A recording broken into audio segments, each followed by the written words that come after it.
السلام علیکم ورحمۃ اللہ وبرکاتہ۔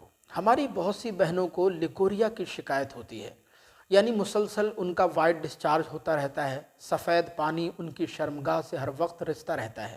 لہذا وہ پانی پاک ہوتا ہے یا ناپاک ہوتا ہے، اس کے نکلنے کی صورت میں نماز روزے کا کیا حکم ہوگا؟ نماز پڑھ سکتے ہیں یا نہیں، روزہ رکھ سکتے ہیں یا نہیں، اس بارے میں حکم شرع کیا ہے؟ لہذا آج کی اس ویڈیو میں اسی سلسلے میں کلام کریں گے۔ ویڈیو کو آخر تک لازمی دیکھیے گا، آگے بھی شیئر کیجیے گا تاکہ ہماری دوسری بہنیں اس مسئلے کو اچھی طرح سمجھ سکیں۔ دیکھیں، اس مسئلے کو میں بہت آسان انداز میں آپ کو سمجھانے کی کوشش کروں گا۔ دیکھیں، اچھی طرح ذہن نشین رکھیں کہ لیکوریا دو طرح کا ہوتا ہے۔ ایک لیکوریا وہ ہوتا ہے کہ جو فطری طور پر، طبعی طور پر جو پانی عورت کی شرمگاہ سے خارج ہوتا ہے، یعنی یہ کسی بیماری کی وجہ سے نہیں نکلتا، کسی انفیکشن کی وجہ سے نہیں نکلتا، نہ اس پانی میں کوئی بو ہوتی ہے، کوئی رنگ ملا ہوا ہوتا ہے، اور نہ کسی طرح کا کوئی خون شامل ہوتا ہے۔ یہ ویسے ہی فطرتاً طبعاً عورت کی شرمگاہ سے نکلتا ہے۔ ہمارے فقہائے کرام نے اس پانی کو، اس رطوبت کو پاک قرار دیا ہے۔ لہذا حضرت امام اعظم رضی اللہ تعالیٰ عنہ اس حوالے سے فرماتے ہیں، رطوبت الفرج طاہر، یعنی عورت کی شرمگاہ سے جو رطوبت نکلتی ہے وہ پاک ہوتی ہے۔ لہذا جب وہ پاک ہوتی ہے تو ظاہر ہے اس کے نکلنے سے وضو بھی نہیں ٹوٹتا، یعنی وضو آپ کا برقرار رہے گا، اور جب وہ پاک ہے تو وہ اگر کپڑے پر لگ جائے گی تو کپڑا بھی ناپاک نہیں ہوگا، کپڑا بھی پاک رہے گا۔ اسی کپڑے کو پہن کر آپ نماز بلا شبہ پڑھ سکتی ہیں۔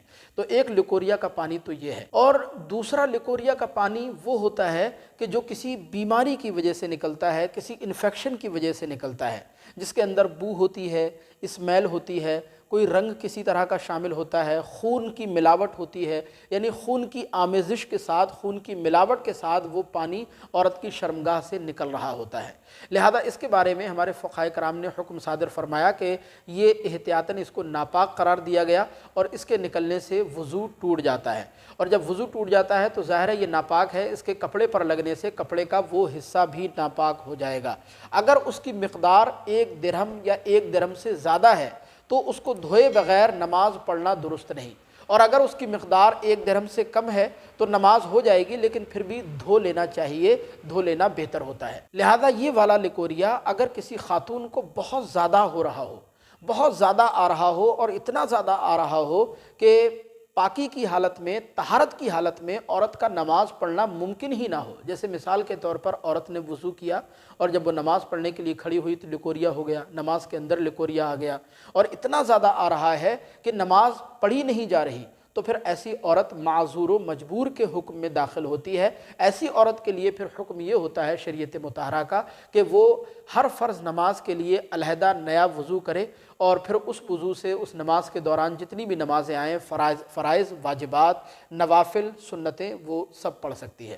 اور دوسری نماز کا جب وقت داخل ہوگا تو دوسری نماز کے لیے وہ نیا وضو کرے گی، اور پھر اس سے نماز شروع کر دے گی۔ اس کے لیے بس اتنا ہی کافی، جتنی چاہے اسے نماز پڑھے، پھر نماز کا وقت داخل ہو پھر وضو کرے اور پھر نماز شروع کر دے، بس اتنا ہی کافی ہے۔ تو خلاصہ کلام یہ ہوا کہ وہ لیکوریا کا پانی جو کسی بیماری یا انفیکشن کی وجہ سے نہیں آتا ہے، جس کے اندر بو یا خون کی ملاوٹ، آمیزش نہیں ہوتی ہے، جو فطرتاً طبعاً آتا ہے، وہ پاک ہوتا ہے، اس کے نکلنے سے وضو بھی نہیں ٹوٹتا، اور وہ کپڑے پر لگ جائے تو کپڑا بھی ناپاک نہیں ہوتا۔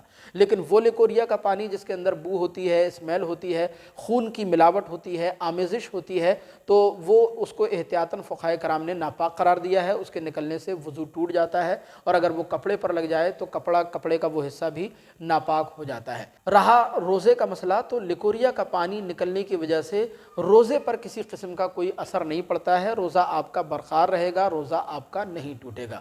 تو ہمیں امید ہے کہ یہ مسئلہ ہماری بہنوں کو، ہمارے بھائیوں کو ضرور سمجھ آیا ہوگا۔ اگر اس کے متعلق پھر بھی آپ کے من میں کوئی سوال، کوئی کوشچن ہو تو کمنٹ باکس میں ضرور پوچھیے گا، انشاءاللہ تسلی بخش اس کا جواب آپ کو عنایت کیا جائے گا۔ آپ سے درخواست ہے کہ اسی طرح کے مسائل جاننے کے لیے چینل کو سبسکرائب کر کے ضرور رکھیے گا۔ السلام علیکم ورحمۃ اللہ۔